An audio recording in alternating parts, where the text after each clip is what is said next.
Shalom, selamat pagi Bapak Ibu Saudara yang dikasihi Tuhan. Apa kabar semuanya? Saya percaya semua dalam keadaan baik. Karena apapun yang kita lewati, semua adalah baik. Karena hidup kita ada di dalam tangan Tuhan. Kita akan memulai ibadah kita. Mari semua jemaat, saya jemput kita untuk berdiri. Kita akan menikmati hadirat Allah. Kita angkat pujian, katakan semua baik.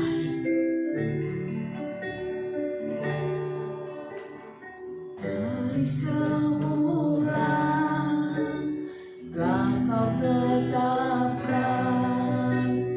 hidupku dalam tangan-Mu, dalam rencana-Mu Tuhan. Rencana indah telah Kau siapkan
Engkau sungguh baik Tuhan Yesus. Apapun yang terjadi dalam kehidupan kami Bapa, Engkau baik. Kami ada bersamamu Tuhan. Setiap detik dalam kehidupan, setiap langkah kami, Engkau tidak pernah meninggalkan kami. Semua baik, karena kehidupan kami terencana oleh Tuhan. Terima kasih Bapa. Ini kami Tuhan. Kami mau memuji-muji Engkau. Kami mau meninggikan Engkau. Mengucap syukur untuk segala perbuatan tangan Tuhan. Mengucap syukur untuk segala rencana yang indah yang Tuhan sudah siapkan bagi kami. Terima kasih Bapa. Berkati kami semua. Berkati semua umat-Mu. Di rumah kami masing-masing. Dimanapun kami Tuhan. Ketika kami menikmati ibadah ini Tuhan. Kami dipuaskan lewat firman-Mu. Kami dilimpahi dengan sukacita. Damai sejahtera Allah melingkupi kehidupan kami semua umat-Mu. Terima kasih Tuhan Yesus. Kami menyerahkan ibadah kami ini Bapa, dari awal pertengahan sampai pada akhirnya nanti. Biarlah semuanya jadi hanya di dalam nama Tuhan Yesus. Haleluya. Kita yang percaya katakan amin. Haleluya. Haleluya. Kita akan mengangkat pujian bagi Tuhan. Katakan ada satu sobatku yang setia.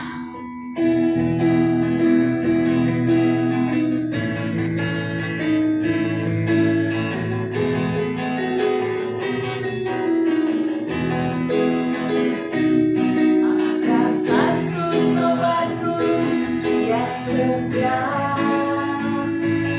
Tak pernah dia tinggalkan diriku. Amin. Di waktu aku susah, waktu ku sendirian, dia selalu menemani diriku. Siapa dia? Namanya Yesus.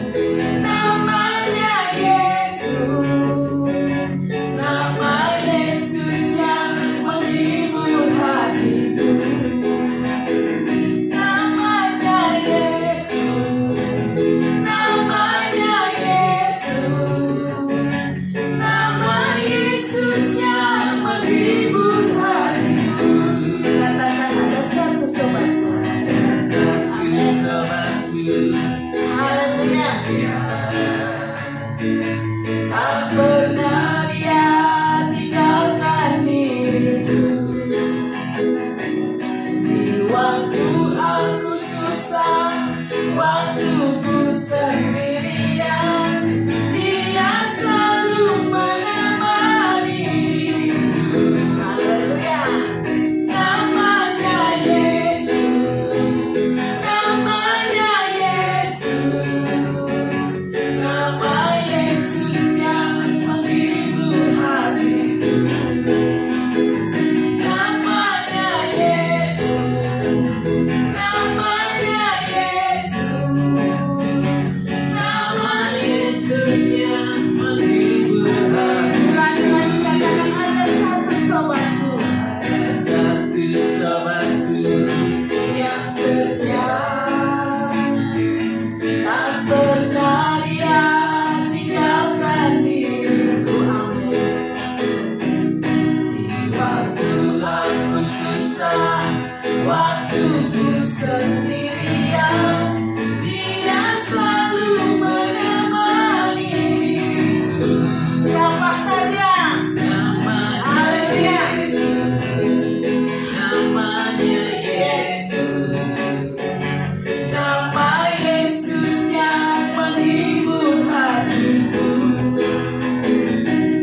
menikmati hadirat Tuhan, menikmati kasih-Nya yang terindah, yang begitu besar di dalam kehidupan kita. Katakan kasih yang terindah.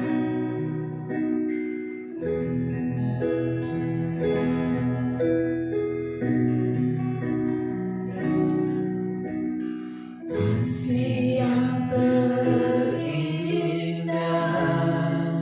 hati yang mulia, hati yang mulia, hanya ku temukan di dalam Yesusku. Pujian dari hatiku selalu di setiap waktuku.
menikmati kasih-Mu, menikmati firman-Mu, menikmati kuasa-Mu, mengalir di hati kami, mengalir di hati umat-Mu.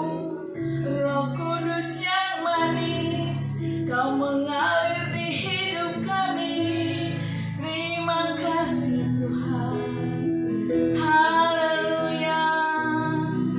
Terima kasih. Haleluya. Terima kasih. Haleluya. Terima kasih Bapa untuk karya-Mu yang terbesar di dalam hidup kami. Kau mati bagi kami, Kau menebus kami dari segala dosa.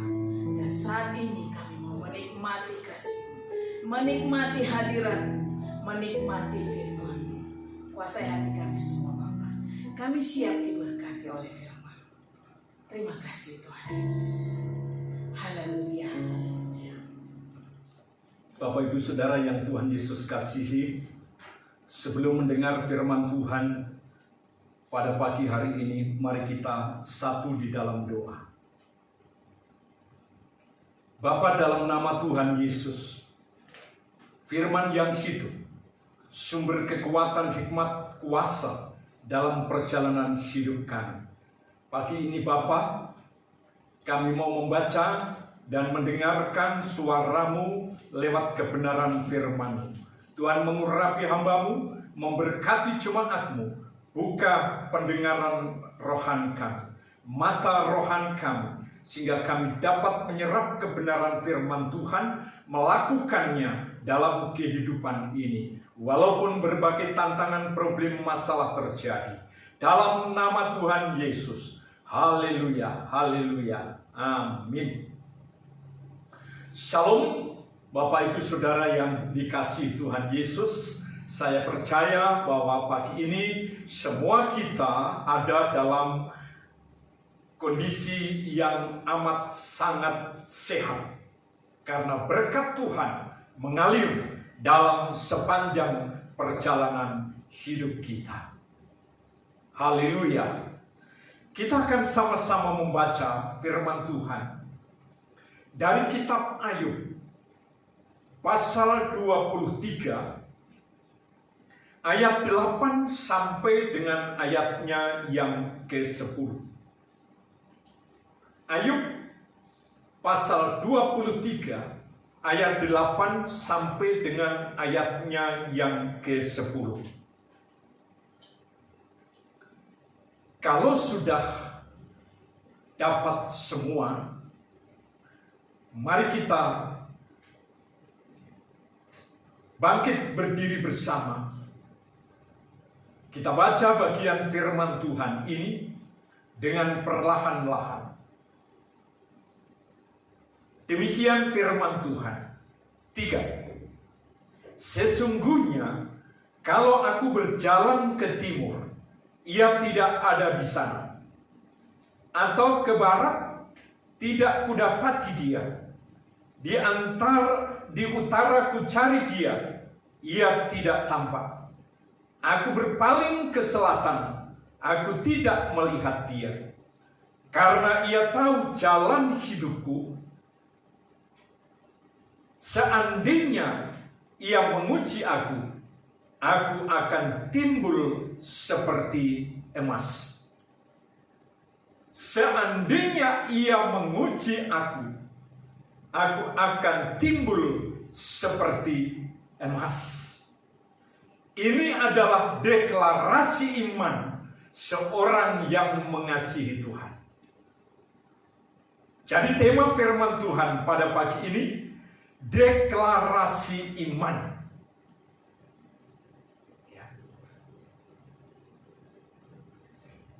Bapak, Ibu, dan saudara-saudara yang dikasihi Tuhan Yesus. Kalau kita perhatikan dalam kitab Ayub ini, Ayub adalah seorang yang mengasihi Tuhan.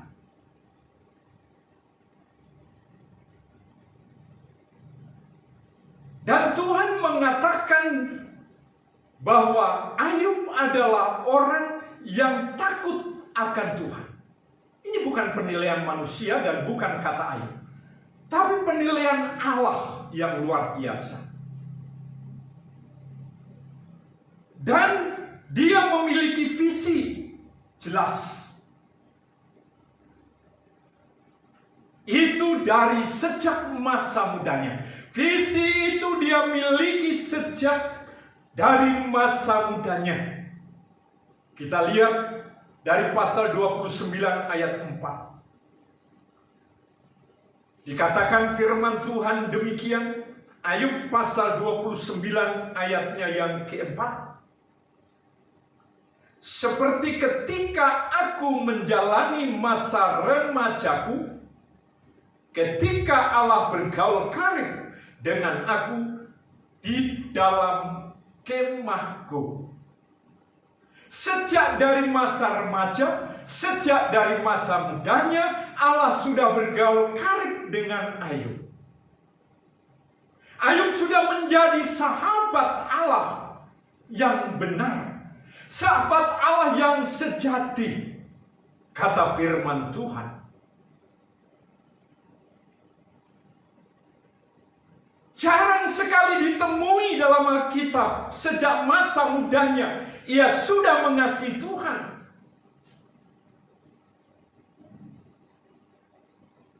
Saya percaya bahwa akar rohaninya telah menembus tanah hatinya yang paling dalam. Ini yang akan menjadikan Ayub menjadi orang yang kuat, orang yang kokoh, orang yang tidak mudah diombang-ambingkan oleh arus tipu daya dunia ini.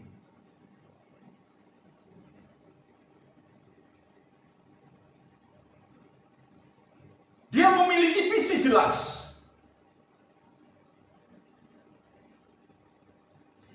Dia memiliki visi yang amat sangat jelas.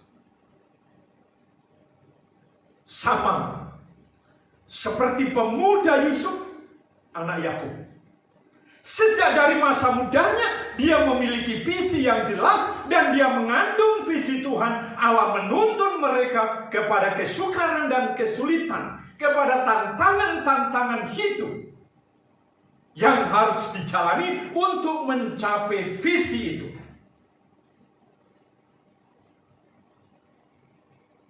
Walaupun versinya dengan Ayub berbeda.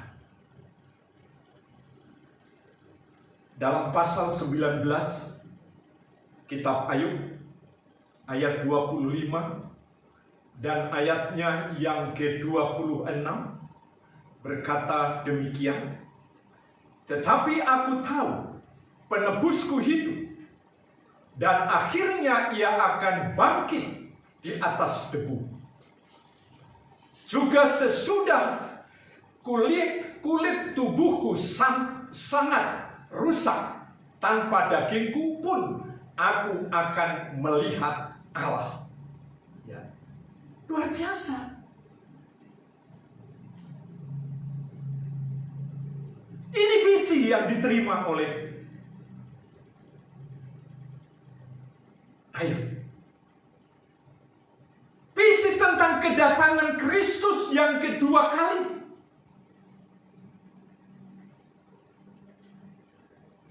Dan dia mempunyai suatu keyakinan yang sungguh dan kokoh.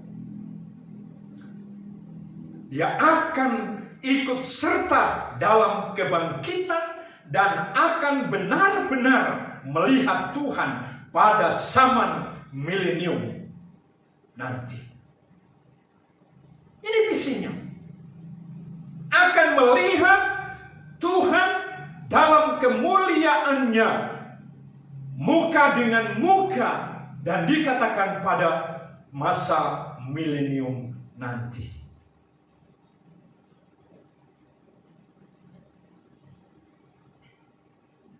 Ini yang membuat ia kuat dan teguh dalam menjalani kehidupan.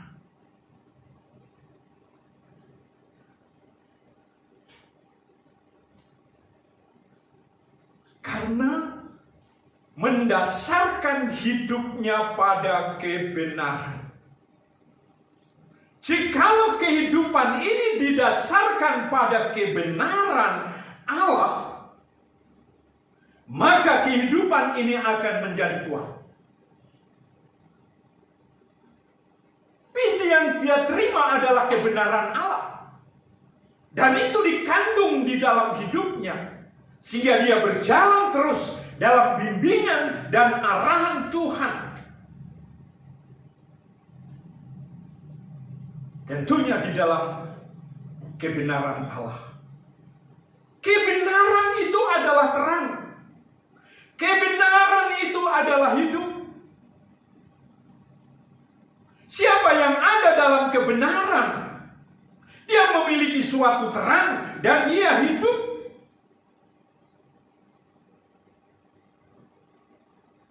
Dan inilah suatu kuasa yang menerangi jiwa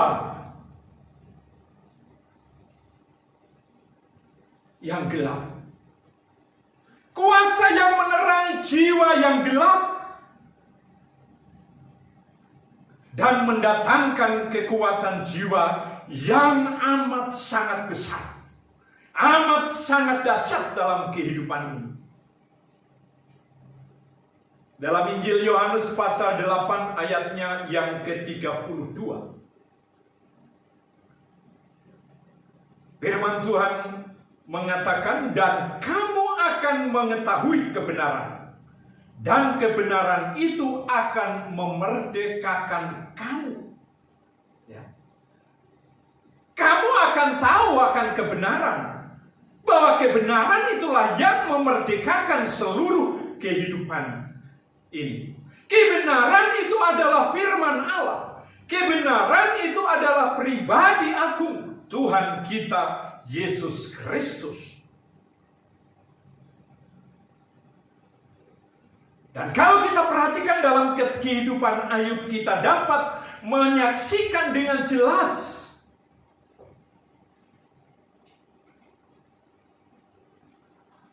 bagaimana Tuhan membiarkan Ayub menerima perilaku iblis secara kejam. Seakan Allah tidak turut campur tangan, dan dia hanya membiarkan, memperhatikan. Kenapa Bapak, Ibu, dan saudara-saudara yang dikasihi Tuhan Yesus Kristus? Karena Allah tahu Ayub adalah seorang yang dapat dipercayai oleh Allah. Ini kuncinya.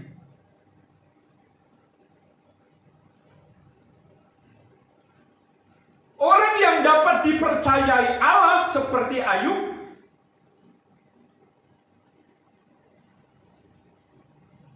kesetiaan Ayub selalu diuji oleh Allah.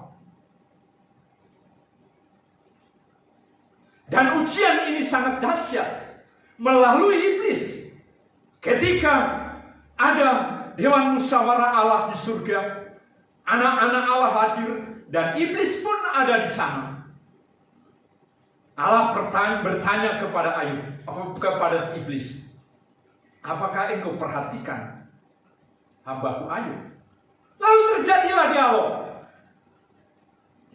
Dan akhirnya Allah mengatakan, ambil semuanya. Tapi ingat, jangan engkau menyentuh jiwanya.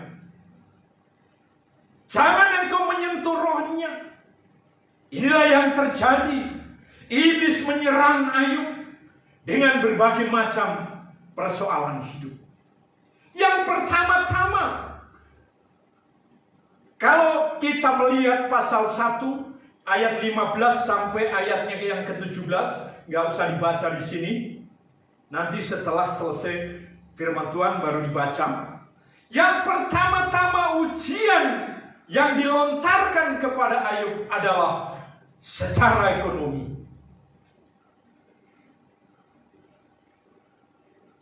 Ia kehilangan semua harta dan kekayaannya. kehilangan semua harta dan kekayaannya.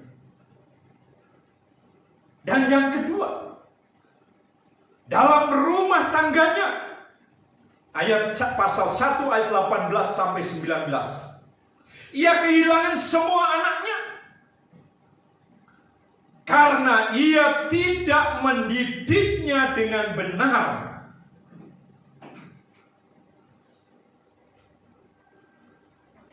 Dan hanya mendoakannya.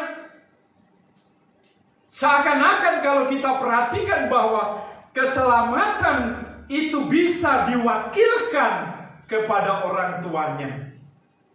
Sehingga orang tuanya berdoa, anaknya akan diselamatkan.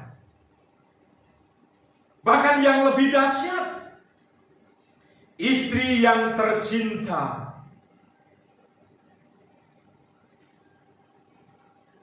berbalik melawannya.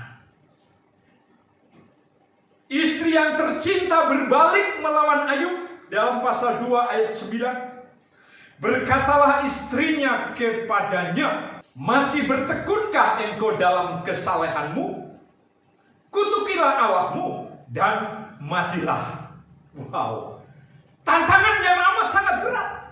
Ketika mengalami pencobaan yang besar dan dahsyat, tubuhnya semua secara jasmani, tubuhnya ditimpa dengan borok, dengan bisul-bisul, dan berbau. Justru istrinya tidak mensupport Ayub. Tidak mengatakan bahwa kasihilah Tuhan Allahmu maka engkau akan selamat. Tapi justru berbalik dan mengatakan, masih bertekunkah engkau dalam kesalehanmu? Kutukilah Allahmu dan matilah. Padahal ini orang yang dikasihinya. Kenapa? Nanti kita lihat. Saudara-saudara yang dikasihi oleh Tuhan Yesus Kristus.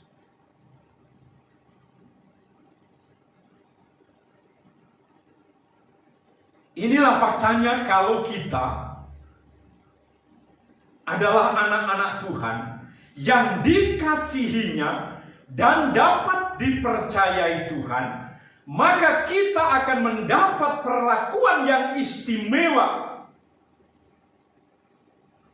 Apa perlakuan istimewa dari Tuhan? Disesahnya, dididiknya, dihajarnya habis-habisan. Kenapa saudara yang Tuhan Yesus kasihi?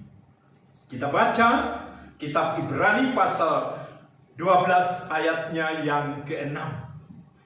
Ibrani pasal 12 ayatnya yang ke-6. Karena Tuhan menghajar orang yang dikasihinya dan ia menyesah orang yang diakuinya sebagai anak. Menghajar dan menyesah orang yang diakuinya sebagai anak. Wow, bukankah anak itu harus dikasihi? Seperti Ayub yang mengasihi anak-anaknya tanpa menghajarnya, tanpa menegurnya. Tapi firman Tuhan ini sangat indah dan sangat luar biasa. Ya.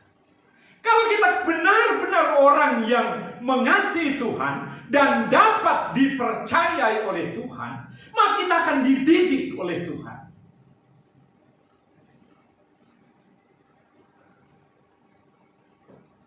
Kita akan dihajar oleh Tuhan ketika melakukan suatu pelanggaran. Pertanyaannya adalah, benarkah Bapak, Ibu, Saudara, dan saya adalah orang yang diakuinya sebagai anak-anaknya dan dapat dipercayai oleh Tuhan? Kalau dapat dipercayai oleh Tuhan, kita akan mampu menghadapi apapun yang terjadi di tengah-tengah kehidupan.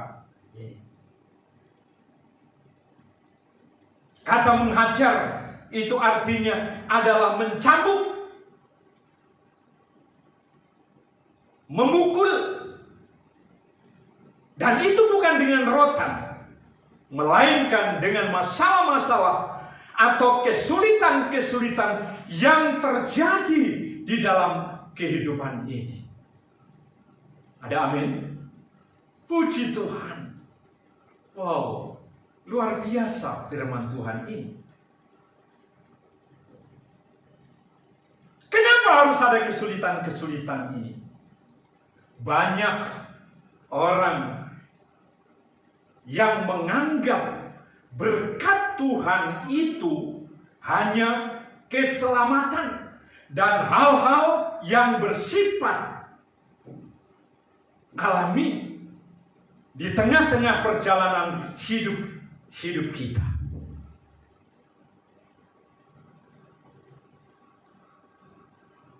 Kesulitan, masalah, persoalan, problem hidup ini diizinkan Tuhan terjadi dalam hidup kita, itu adalah berkat. Wow, orang tidak dapat menerima kalau didikan Tuhan, masalah, problem, persoalan, ya, tantangan hidup, sakit, penyakit, itu merupakan suatu berkat Tuhan. Kok bisa berkat Tuhan? Ya. Kenapa saya katakan itu berkat? Karena itu terjadi pada orang yang dipercayai oleh Tuhan. Ya. Terjadi pada orang yang dipercayai oleh Tuhan.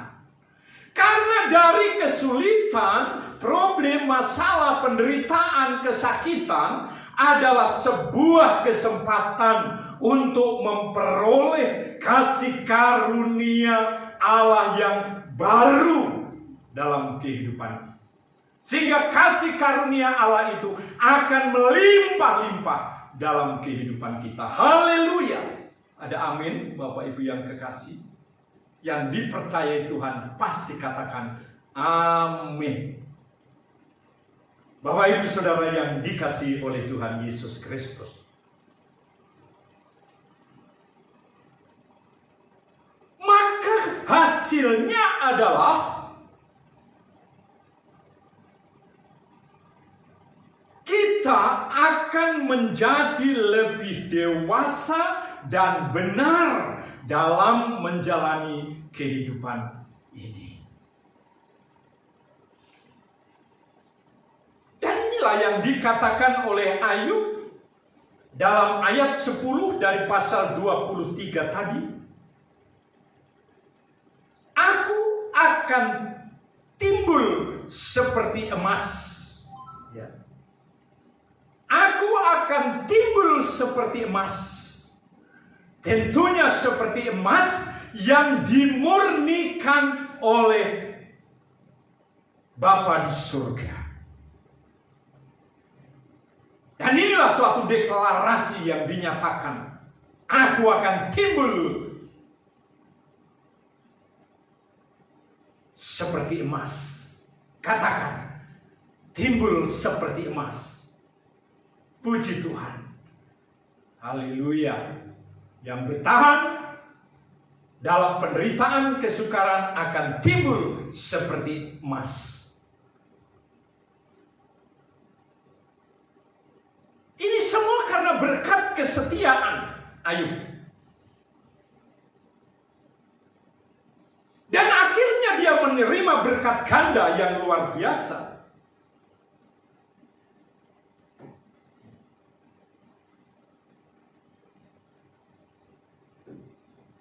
Kehormatan dan nama yang kekal. Kalau kita perhatikan dalam Ayub pasal 42 ayat 12 sampai dengan ayatnya yang ke-13. Dia menerima berkat ganda, kehormatan dan nama yang kekal. Luar biasa. Kenapa? Nama dan reputasinya dikembalikan oleh Tuhan.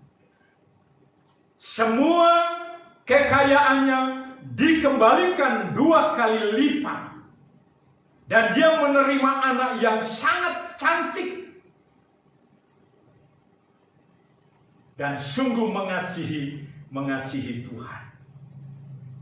Haleluya. Haleluya.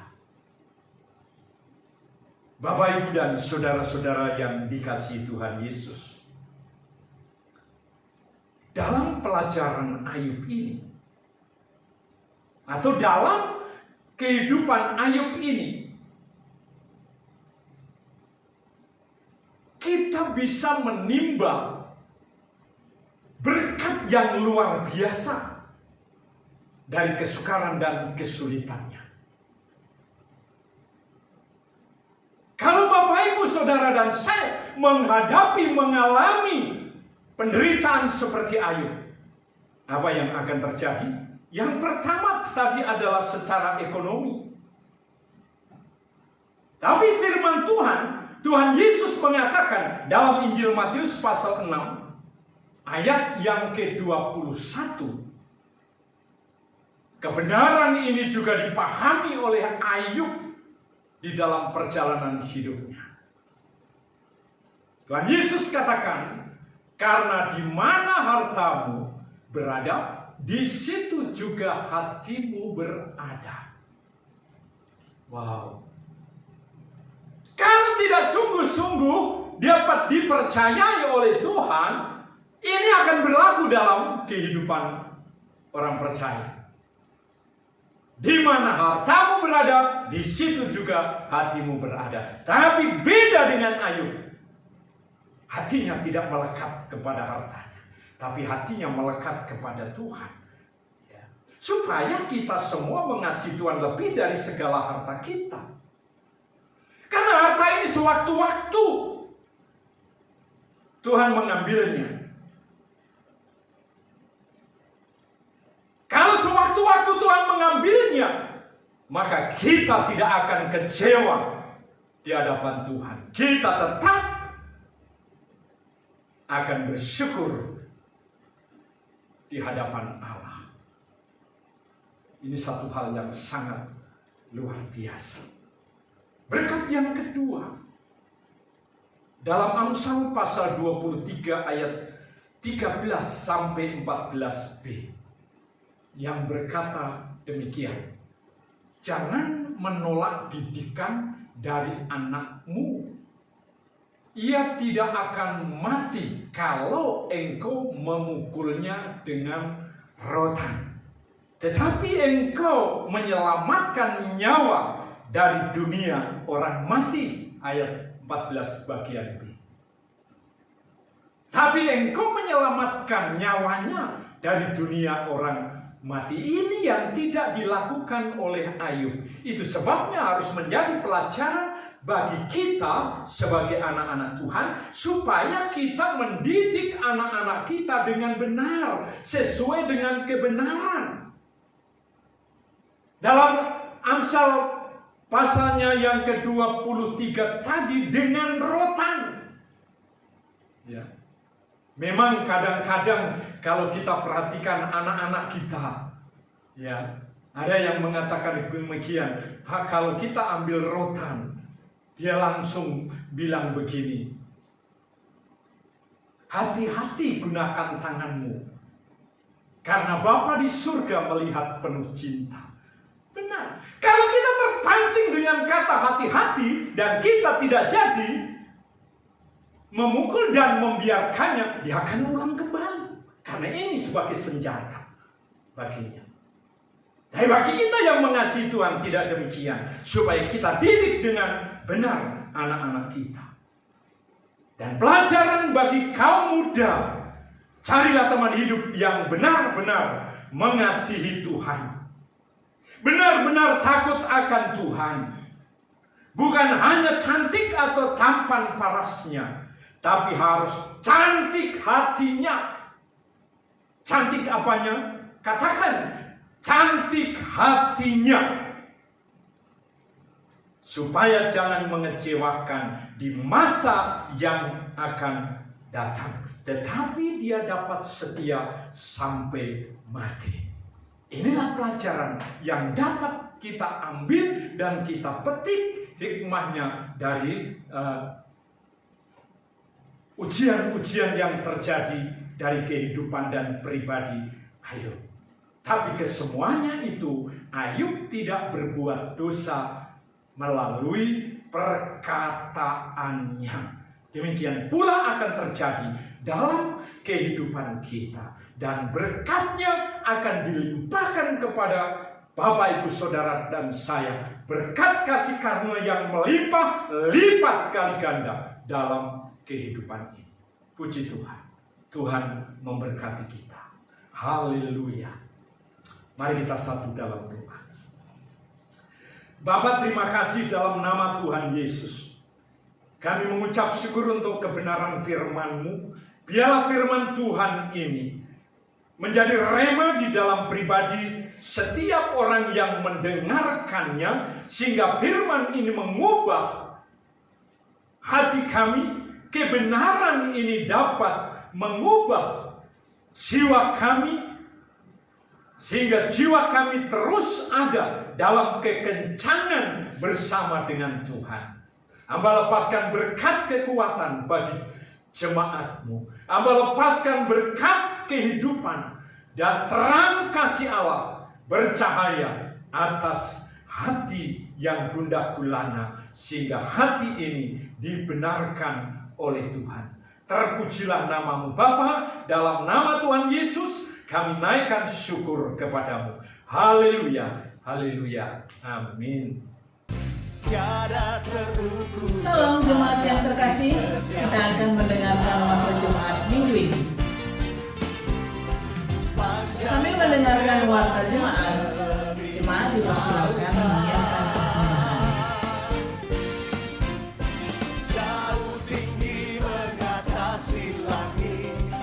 Jadwal pelayanan Natal untuk minggu depan.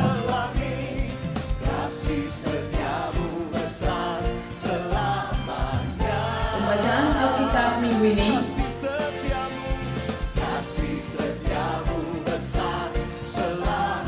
Gembala, pimpinan jemaat, dan seluruh jemaat mengucapkan selamat ulang tahun kepada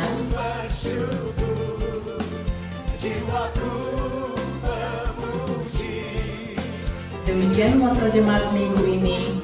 Selamat hari Minggu, Tuhan Yesus memberkati.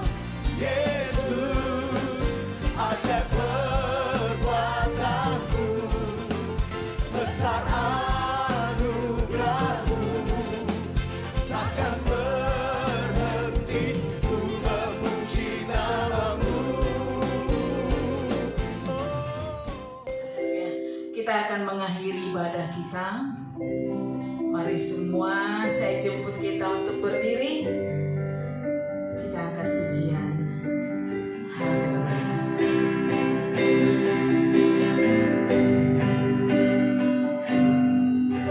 Kau izinkan sesuatu terjadi.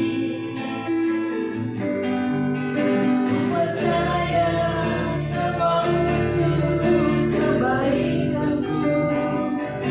Bila nanti telah tiba waktumu, ku percaya kuasa-Mu memulihkan hidupku. Bila Kau izinkan sesuatu terjadi, ku percaya semua untuk kebaikanku. Bila nanti telah tiba waktumu, ku percaya kuasa-Mu memulihkan hidupku. Waktu Tuhan pasti yang terbaik, walau kadang tak mudah dimengerti. Lewati cobaan, ku tetap percaya waktu Tuhan pasti yang terbaik. Waktu Tuhan pasti yang terbaik, walau kadang tak mudah dimengerti.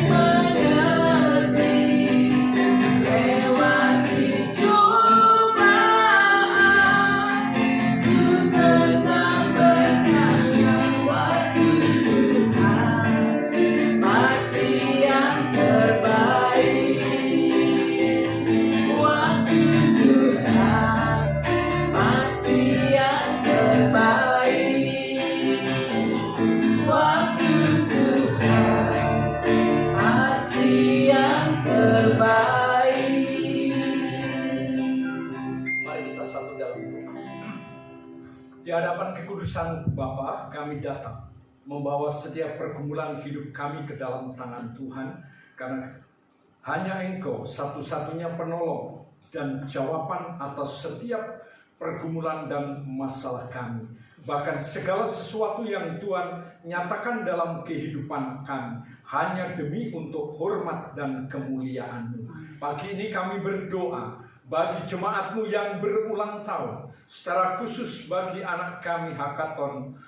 Tuhan, Engkau menolong, Engkau menjamah, Engkau melawat, Engkau memberkati, dan Engkau mengurapinya Bapa. Walaupun masih anak-anak, tapi kami percaya urapan Allah mengalir, kekuatan Allah terus dinyatakan, bertumbuh dalam iman, pengharapan kepada Yesus. Bersama dengan Ibu Engki dan semua keluarga, diberkati oleh Tuhan, diteguhkan oleh Tuhan, dikuatkan oleh kuasa-Mu. Terpujilah Bapa dalam nama Tuhan Yesus. Memberkati semua yang sakit pada saat pagi hari ini. Dalam nama Yesus ada kesembuhan. Dalam nama Yesus ada kekuatan baru. Yang lemah Tuhan kuatkan, yang kurang berpengharapan Tuhan teguhkan, supaya kami semua bergandengan tangan dengan penuh kemuliaan Allah. Kami berdoa menyerahkan kota Samarinda ke dalam tangan-Mu, wali kota dan semua masyarakat kota ini, supaya dilawat oleh tangan murah Allah, diberkati oleh Tuhan, diberikan roh kepatuhan, kedisiplinan dalam menjalankan semua aturan-aturan yang ditetapkan oleh pemerintah. Dalam nama Tuhan Yesus, terpujilah Engkau Bapa. Gereja-gereja-Mu Tuhan berkati, Tuhan satukan, karena gereja-Mu adalah merupakan tiang penopang bangsa, negara, dan kota kami. Dalam nama Tuhan Yesus, haleluya, haleluya, haleluya. Jemaat, angkatlah kedua belah tanganmu. Kembalilah ke dalam aktivitasmu sepanjang hari ini. Biarlah Roh Kudus terus menolongmu dengan penuh kekuatan dapat menjalani hari-hari hidup ini. Terimalah berkat Tuhan. Kasih karunia Tuhan Yesus Kristus dan kasih Allah dan persekutuan Roh Kudus menyertai kamu sekalian. Haleluya, haleluya, haleluya. Dan diberkati Tuhan berkata, amin. Selamat hari Minggu, Tuhan memberkati. Shalom.